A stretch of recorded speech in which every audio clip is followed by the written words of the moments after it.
Shalom Bapak Ibu Jemaat yang dikasih Tuhan. Berjumpa lagi di dalam CK7 Online Bible Study.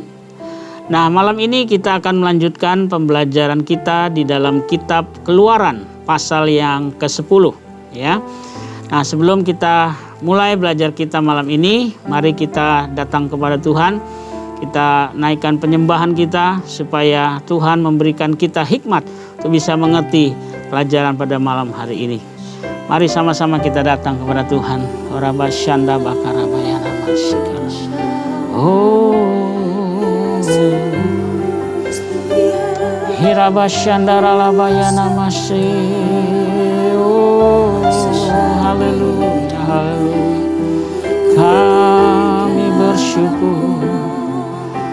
Kami bersyukur buat kasih dan setiamu Tuhan. Huribiana masyanda bakarabayanamu. Sungguh Engkau Allah yang setia.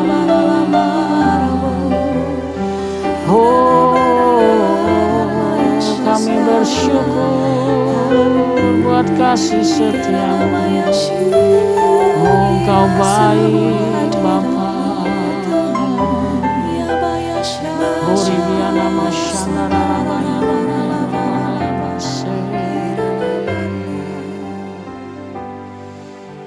Saat ku masuk ke hadirat-Mu, ku tersungkur dan sembah-Mu.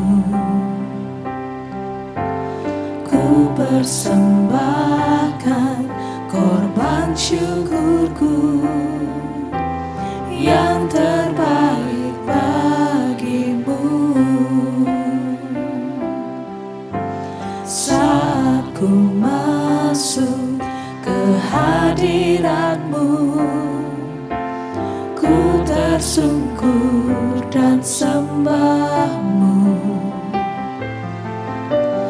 Ku persembahkan korban syukurku yang terbaik bagimu.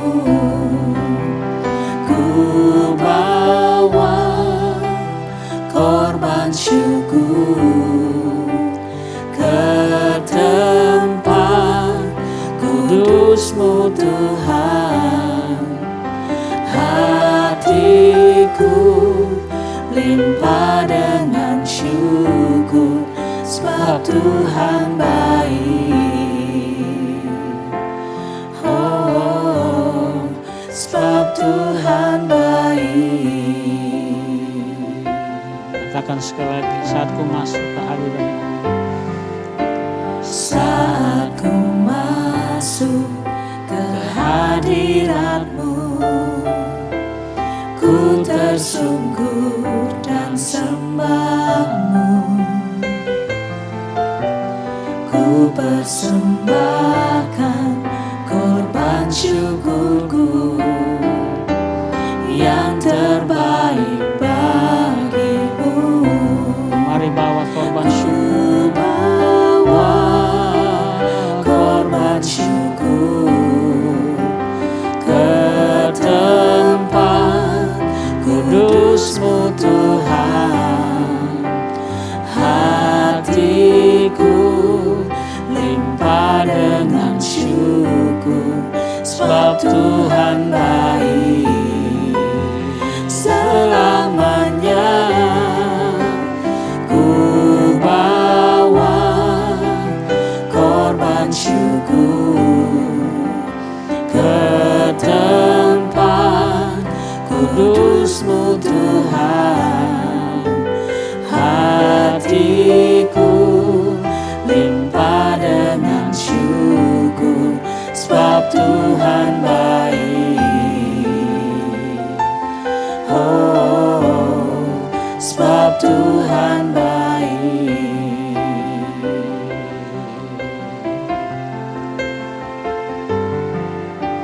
Saat ku masuk ke hadirat-Mu, ku bersungkur dan sembahmu. Ku persembahkan korban syukurku yang terbaik bagimu. Ku bawa korban syukur ke tempat kudus-Mu Tuhan. Hatiku limpah dengan syukur, sebab Tuhan baik selamanya. Ku bawa korban syukur ke tempat kudus-Mu Tuhan. Hatiku limpah dengan syukur, sebab Tuhan baik. Oh, sebab Tuhan baik.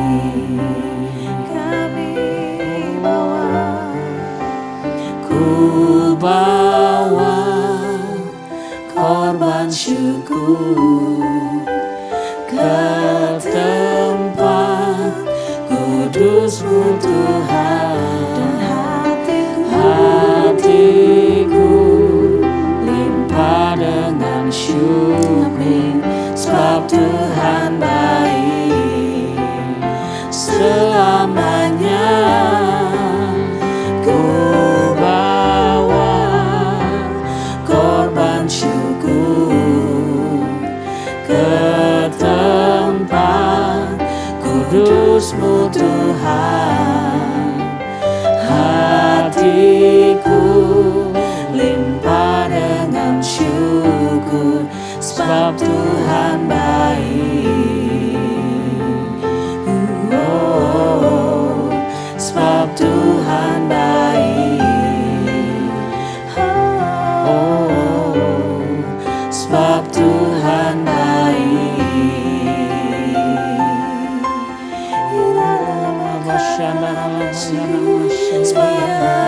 Oh, kami bawa ucapan syukur, sebab Engkau baik Bapa. Kami bersyukur atas kasih setia-Mu. Terima kasih. Kami bersyukur buat kebaikan-Mu yang tak pernah habis-habisnya di dalam hidup kami. Kami bersyukur. Haleluya. Terima kasih. Kami naikkan syukur. Haleluya. Oh, Engkau sungguh baik.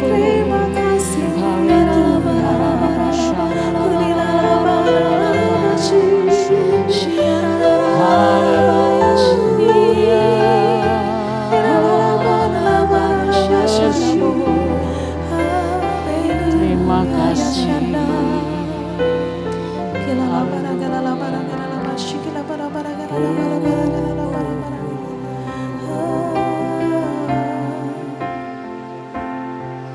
Kau Allah yang setia, Bapa yang mulia, kasih-Mu besar Tuhan. Kau pulihkan hidupku, Kaulah harapanku. Hidupku dalam-Mu. Terima kasih Tuhan, Kau selamatkan hidup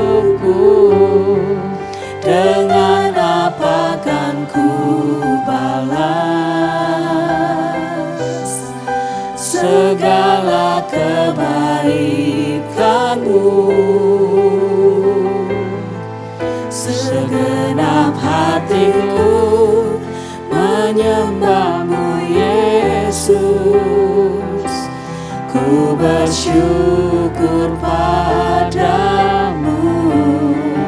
Dengan apa kan ku balas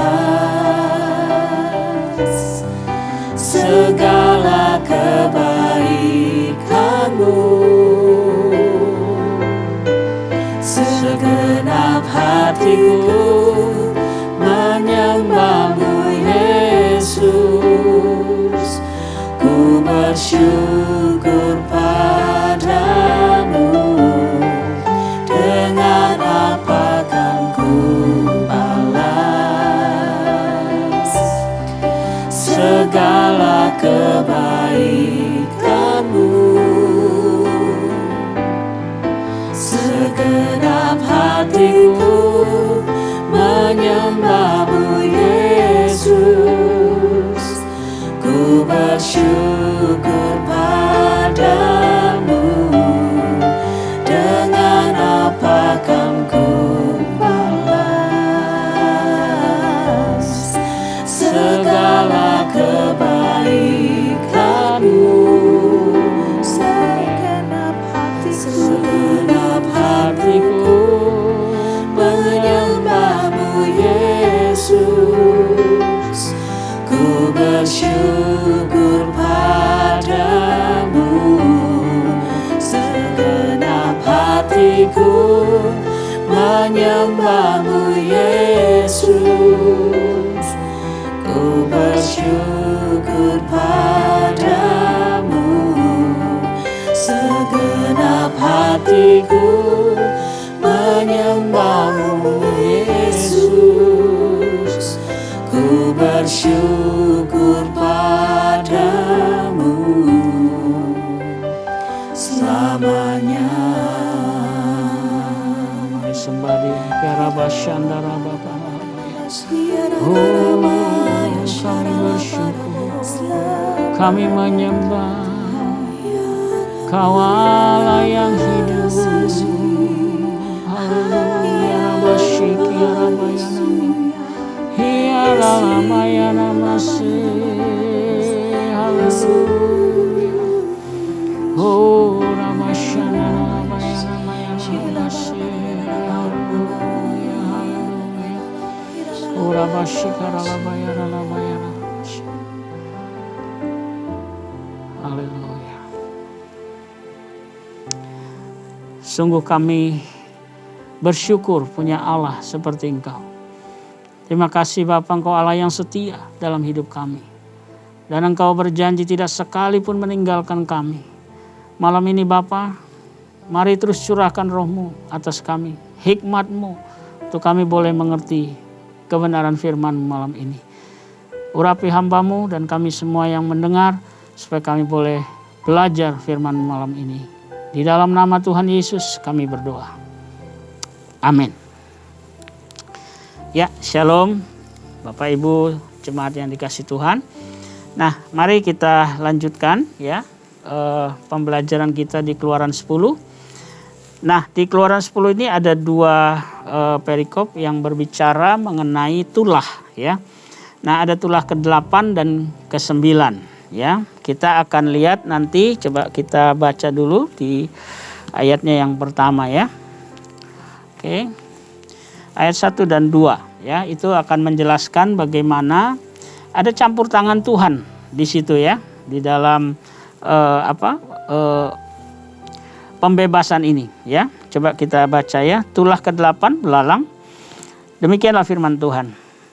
Berfirmanlah Tuhan kepada Musa, pergilah menghadap Firaun, sebab aku telah membuat hatinya dan hati para pegawainya berkeras, supaya aku mengadakan tanda-tanda mujizat yang kubuat ini di antara mereka. Dan supaya engkau dapat menceritakan kepada anak cucumu bagaimana aku mempermain-mainkan orang Mesir dan tanda-tanda mujizat mana yang telah kulakukan di antara mereka, supaya kamu mengetahui bahwa akulah Tuhan. Ya. Jadi Bapak Ibu, yang pertama di sini Tuhan berfirman kepada Musa Dikatakan pergi menghadap Firaun, sebab dikatakan aku telah membuat hatinya dan hati para pegawainya berkeras. Kita lihat di sini ada andil Tuhan untuk apa? Mengeraskan hati Firaun dan pegawainya, ya. Nah, tentunya ini ada maksudnya, ya. Dan dijelaskan di situ, katakan tadi, supaya itu tujuannya, aku mengadakan tanda-tanda mujizat yang kubuat, ya, di antara mereka. Berarti yang pertama, tujuan kenapa Tuhan di tulah yang kedua ini nanti, ke-8 ini nanti, ya, dikatakan di situ dia mengeraskan lagi hati Firaun dan pegawainya, plus ini ya, sama pegawainya juga keras hatinya. Supaya apa? Yang pertama, dia bisa mengadakan tanda mujizat, ya. Nah, yang kedua, di ayat yang kedua dikatakan di situ, supaya engkau dapat menceritakan kepada anak cucumu. Wah, ini dia, ya. Bagaimana aku mempermain-mainkan orang Mesir dan tanda-tanda mujizat yang mana telah kulakukan di antara mereka. Jadi ada dua hal di sini yang kita bisa lihat, ya, belajar bahwa kadang Tuhan itu mengeraskan musuh kita, ya, mengeraskan musuh kita. Supaya apa? Supaya dia bisa membuat mujizat di dalam hidup kita. Nah, kadang kita nggak ngerti ini, ya, dari sisi ini. Tetapi malam ini kita belajar melalui tulah ini, ya. Kenapa Tuhan itu mengeraskan hati Firaun dan pegawai-pegawainya supaya dia bisa melakukan mujizat, ya. Dan yang kedua tadi, supaya nanti ada kesaksian, ya, kesaksian supaya kita bisa cerita kepada anak cucumu, katanya tadi, ya. Wow, ini satu hal yang kita perlu renungkan, ya. Ini rahasia yang malam ini saya juga merenungkannya ini. Oh iya, ya, kadang-kadang ya kita minta jawaban doa, ya, kadang-kadang itu kok lama, ya, udah kayaknya mau deket, tiba-tiba kok hilang lagi begitu, ya. Seakan-akan kayaknya aduh capek juga gitu, ya. Tetapi malam ini kita belajar satu sisi di mana Tuhan itu bisa menahan hati, ya, artinya memberi hati jadi keras musuh kita supaya dia terus menekan kita, begitu, ya. Padahal kita sudah berseru sama Tuhan. Tapi malam ini kita belajar, ya, bahwa ada tujuan di balik itu semua. Tadi yang pertama, Tuhan ternyata mau buat mujizat. Kan kita lihatnya itu jalan kita udah buntu. Aduh, keras, nggak ada jalan lagi. Tapi disitulah Tuhan mau buat mujizat. Ya, yang kedua, nanti kalau sudah terjadi mujizat, ya, kita bisa ada bahan istilahnya gitu, ya, untuk cerita nih kepada keturunan kita, anak cucu kita, bahwa Tuhan yang kita sembah itu adalah Tuhan pembuat mujizat. Wow, ini keren, ya. Jadi malam ini yuk kita tangkap ini satu pesan Tuhan ini, ya, dari ayat 1 dan 2 ini. Oke? Ya, jadi kita belajar untuk mengerti bahwa setiap apa yang dilakukan Tuhan, mungkin dari cara mata kita memandang itu sesuatu yang justru merugikan kita mungkin. Tetapi ternyata di balik itu Tuhan mau buat satu jalan yang baru, bahkan mujizat yang baru dalam hidup kita, ya. Oke. Yang berikutnya di ayat 3 dan 6, ya, di ayat 3 dan 6 kita baca di sini. Ayat 3 dan 6 di pasal yang ke-10. Lalu Musa dan Harun pergi menghadap Firaun dan berkata kepadanya, beginilah firman Tuhan, Allah orang Ibrani. Berapa lama lagi engkau menolak untuk merendahkan dirimu di hadapanku? Biarkanlah umatku pergi supaya mereka beribadah kepadaku. Sebab jika engkau menolak membiarkan umatku pergi, maka besok aku akan mendatangkan belalang-belalang ke dalam daerahmu. Belalang itu akan menutupi permukaan bumi sehingga orang tidak akan melihat tanah. Belalang itu akan memakan habis sisa yang terluput yang masih tinggal bagimu di hujan es itu. Bahkan akan memakan habis segala pohonmu yang tumbuh di padang. Belalang itu akan memenuhi rumahmu. rumah semua pegawaimu, rumah semua orang Mesir seperti yang belum pernah dilihat oleh bapamu dan nenek moyangmu, sejak mereka lahir ke bumi sampai hari ini. Lalu berpalinglah ia dan keluar meninggalkan Firaun. Ya, di ayat yang ketiga sampai 6 ini ada satu yang kita boleh lihat di sini ya, dikatakan di ayat yang ketiga itu, berapa lama lagi engkau menolak untuk merendahkan dirimu di hadapanku, kata Tuhan itu. Ya, jadi ternyata Tuhan mau menyatakan ya bahwa Firaun itu harus belajar merendahkan dirinya di hadapan Tuhan. Dia harus tahu siapa Tuhan itu, ya. Jadi Tuhan mau merendahkan hati daripada Firaun. Karena itu dia bilang, berapa lama lagi engkau menolak merendahkan diri. Saudara, malam ini kita belajar lagi nih, ya. Kadang musuh kita itu memang orangnya nggak rendah hati, itu udah pasti. Ya, karena ada orang yang tinggi hati. Kita kadang-kadang gemes juga gitu ya. Tetapi kita lihat dari sisi Tuhan, ini yang paling penting. Dari sisi Tuhan, ternyata Tuhan sedang memproses musuh kita untuk apa? Dia rendah hati dan melihat siapa yang dihadapinya, siapa Tuhan yang dihadapi. Ya, hari ini kita belajar supaya jangan kita langsung kalau melihat sesuatu tidak berjalan seperti seperti yang kita rencanakan, lalu kita merasa wah kayaknya gagal. Enggak. Mungkin Tuhan sedang tadi ya mengeraskan hati musuh kita dan lagi memaksa untuk merendahkan musuh kita itu merendahkan diri di hadapan Tuhan. Ya. Nah, kita lihat di ayat 7 sampai 9 ya. Di situ kan tadi dikatakan pegawainya juga ikut keras hati dibikin Tuhan. Ya. Nah, tetapi di ayat 7 dan 9 di sini dijelaskan bahwa sesudah itu pegawai Firaun berkata kepadanya, berapa lama lagi orang ini menjadi jerat bagi kita? Jadi karena sudah ditekan, ya tadi kan di awal itu kita belajar bahwa Tuhan bilang dengan tangan yang keras ya, dengan tangan yang keras menekan orang Israel, orang Mesir, baru dia melepaskan orang Israel. Nah, di sini udah mulai berasa nih musuh ditekan terus sama Tuhan. Ya, dengan tulah ini, ya. Nah, jadi di sini pegawainya sudah mulai nggak tahan. Ya, malah dia yang mendesak Firaun, ya. Maaf, mendesak Firaun untuk apa? Untuk segera melepaskan orang Israel. Ya. Nah, di sini kita melihat ya bahwa waktu itu juga menentukan. Kita harus sabar. Kadang-kadang waktu yang kita mau itu beda dengan waktu Tuhan. Nah, ini yang perlu kita belajar. Ya, kita nggak tahu. Kadang musuh kita itu sudah merasa kepanasan, sudah merasa terdesak sebenarnya, sudah mau kalah begitu ya. Tetapi ada lagi maksud Tuhan ya. Dikatakan nanti kalau kita baca seterusnya itu Firaun itu kembali mau negosiasi. Ya, mau negosiasi sebenarnya. Ya, coba kita lihat ya. Di ayat yang berikutnya ya. Di ayat 12 sampai 15 ya. Kita lihat di ayat 12 sampai 15 di sini ya.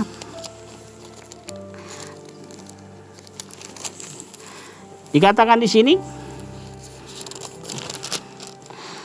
bukan demikian kamu boleh pergi tetapi hanya laki-laki dan beribadahlah kepada Tuhan, sebab itulah yang kamu kehendaki. Lalu mereka diusir dari depan Firaun. Ayat 12, berfirmanlah Tuhan kepada Musa, ulurkanlah tanganmu ke atas tanah Mesir, mendatangkan belalang. Dan belalang akan datang meliputi tanah Mesir dan memakan habis segala tumbuh-tumbuhan di tanah, semuanya yang ditinggalkan oleh hujan es itu. Lalu Musa mengulurkan tongkatnya ke atas tanah Mesir, dan Tuhan mendatangkan angin timur melintasi negeri itu sehari-harian dan semalam-malaman, dan setelah hari pagi angin timur membawa belalang. Datanglah belalang meliputi seluruh tanah Mesir dan hinggap di seluruh daerah Mesir sangat banyak. Sebelum itu tidak pernah ada belalang yang demikian banyaknya, dan sesudah itu pun tidak akan terjadi lagi yang demikian. Belalang menutupi seluruh permukaan bumi sehingga negeri itu menjadi gelap olehnya. Belalang memakan habis segala tumbuhan di tanah dan segala buah-buahan pada pohon-pohon yang ditinggalkan oleh hujan es itu, sehingga tidak ada tinggal lagi yang hijau pada pohon tumbuh-tumbuhan di padang di seluruh tanah Mesir. Maka segera Firaun memanggil Musa dan Harun dan berkata, "Aku telah berbuat dosa terhadap Tuhan Allahmu dan terhadap kamu. Oleh sebab itu ampunilah kiranya dosaku untuk sekali ini saja, dan berdoalah kepada Tuhan Allahmu itu supaya bahaya maut ini dijauhkannya daripadaku." Nah, kita lihat di sini ya Bapak Ibu, ternyata ini nggak disangka-sangka oleh Firaun ya. Sampai dikatakan belalang itu menutupi seluruh bumi sehingga gelap. Ya. Dan disinilah mulai tekanan itu mulai makin berat buat Firaun. Ya. Dan dia mulai memanggil Musa kembali dan Harun. Ya, dan berkata, dibilang begini, ini satu hal yang buat saya bagus juga ya. Dikatakan Firaun, dibilang gini, "Aku telah berbuat dosa terhadap Tuhan Allahmu dan terhadap kamu." Wah, ini pengakuan dari Firaun, ya. Nah, lalu keluarlah Musa meninggalkan Firaun dan berdoa kepada Tuhan. Jadi Firaun minta Musa untuk apa? Menjauhkan belalang ini, gitu ya.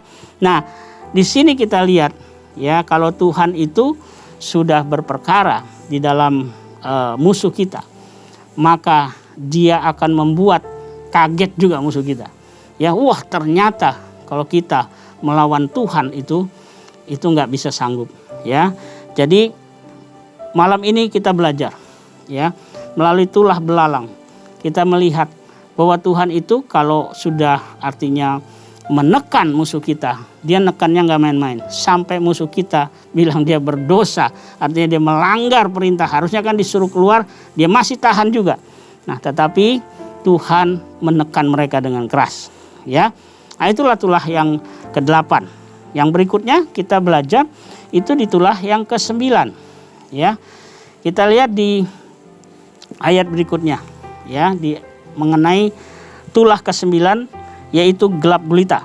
Berfirmanlah Tuhan kepada Musa, "Ulurkanlah tanganmu ke langit supaya datang gelap meliputi tanah Mesir sehingga orang dapat meraba gelap itu."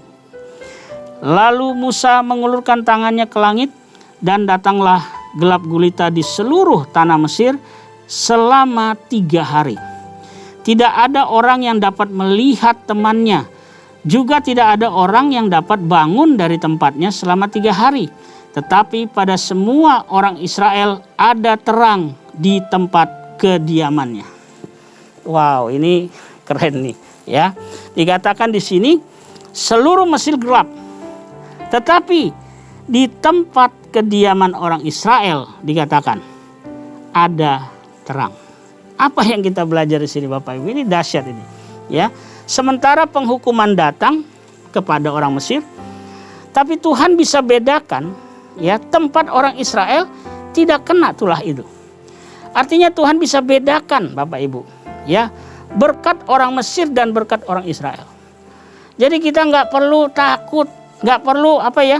Kadang-kadang kita iri hati sama orang-orang fasik, orang jahat, ya, musuh kita. Kita iri. Kok dia diberkati? Kok dia udah jahat tapi kok diberkati? Nggak perlu iri, ya. Kalau Tuhan nanti sudah datang penghukumannya, lihat, ya, akan ada perbedaan. Jadi malam ini yuk kita belajar, ambil nilai firman ini ya, bahwa Allah kita itu dia sanggup membedakan, ya, berkat dan juga kutuk, di mana orang Mesir itu lagi kena tulah ini, dia kena kutuk, tapi kita justru diberkatin.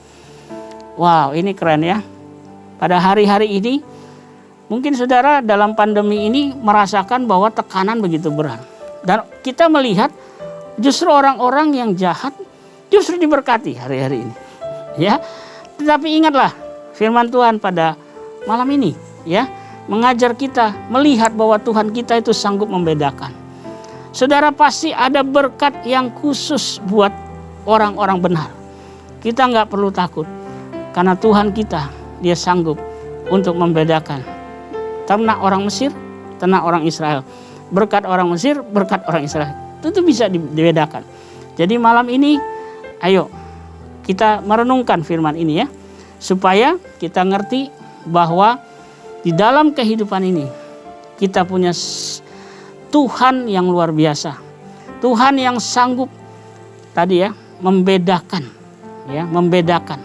berkat kita itu dengan berkat orang dunia ini. Ya. Nah, di dalam tulah ke-9 ini ya, kita belajar lagi apa yang berikutnya adalah Tuhan mengajar kita bagaimana Dia bisa melindungi kita orang percaya di tengah-tengah dunia yang sedang dalam goncangan. Ada tujuannya. Dengan tujuan apa? Agar dunia dan semua yang diciptakan Tuhan itu mengakui bahwa hanya Tuhan yang punya kuasa tertinggi atas segala sesuatu. Wow, luar biasa. Kita bersuka cita punya Allah yang di dalamnya dia punya kuasa tertinggi atas segala sesuatu. Jadi nggak ada yang perlu kita khawatirkan. Semua Tuhan bisa handle dalam hidup kita. Asal tadi ya kita bicara di sini perjanjian. Tuhan mengingat perjanjian. Kalau kita baca yang sebelumnya ya, pasal-pasal sebelumnya Tuhan bilang begini, waktu orang Israel mengerang, Tuhan mendengar dan mengingat perjanjian. Makanya kalau kita ikut Tuhan, kita harus buat janji sama Dia bahwa kita akan setia sampai mati. Sekali Yesus, tetap Yesus. Ya, mari kita berdoa malam hari ini ya, menutup Bible study malam ini. Kita tundukkan kepala. Kita datang sama Tuhan. Horaba syanda rabaka rabayana masyanda. Bapa, kami bersyukur malam ini buat kebenaran firman-Mu yang sudah Kau nyatakan buat kami. Biarlah melalui pembahasan malam hari ini, Engkau melawat setiap kami di rumah-rumah, dimanapun kami berada. Biar kami menyadari bahwa Engkaulah Allah yang berkuasa untuk mengeraskan dan melembutkan hati manusia. Engkaulah Allah yang memiliki kuasa untuk bisa membedakan berkat orang fasik dan berkat orang benar. Karena itu kami tidak takut malam hari ini, apapun keadaan kami percaya Tuhan sanggup membedakan. Di hari-hari yang jahat ini, kami akan diberkati berbeda dengan orang dunia. Dan kami imani itu terjadi buat kami semua malam hari ini. Di rumah-rumah dimanapun kami berada. Biar mujizat Tuhan terjadi. Biar orang dunia ini tahu bahwa kami memiliki Allah yang adalah pembuat mujizat itu. Terima kasih Bapa. Berkati anak-anak-Mu malam hari ini. Mungkin ada yang sakit, Tuhan jamah dan oleh bilur-bilur Yesus, Tuhan sembuhkan kami semua. Terima kasih Bapa. Terima kasih. Kami bersyukur sebelum kami akhiri Bible study malam ini. Kami mau arahkan hati kami kepada Tuhan dan mengangkat tangan kami untuk menerima berkat daripada Tuhan. Kekasih-kekasih Tuhan, pulanglah dan terimalah berkat yang berlimpah-limpah dari Allah Bapa kita. Kasih karunia dalam anaknya yang tunggal Tuhan kita Yesus Kristus. Dan persekutuan yang manis dengan Roh Kudus akan menyertai kita semua. Mulai saat ini sampai Maranatha. Tuhan Yesus datang menjemput kita semua di awan-awan permai. Bahkan untuk selama-lamanya. Kita yang percaya dan diberkati Tuhan sama-sama katakan amin. Selamat malam dan selamat beristirahat. Kiranya Tuhan memberkati kita semua. Amin.